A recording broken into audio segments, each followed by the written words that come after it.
புரட்டாசி மாதம் நிறைவு பெற்றதாலும் இறைச்சி மற்றும் மீன்கள் வாங்க கடைகளில் மக்கள் குவிந்தனர். இதன் காரணமாக ராணிப்பேட்டை நகராட்சி உட்பட்ட இறைச்சி கூடங்கள் மற்றும் மீன் விற்பனை நிலையங்களில் 1 கிலோ நாட்டுக்கோழி 350 ரூபாய்க்கும், 1 கிலோ இறைச்சி கோழி 200 ரூபாய்க்கும், ஆடு இறைச்சி 1 கிலோ 900 ரூபாய்க்கும் விற்பனையானது.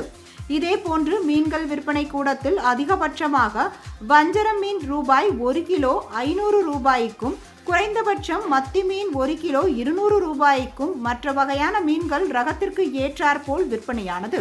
1 கிலோ நண்டு மற்றும் இறால் 400 ரூபாய்க்கு விற்கப்படுகிறது.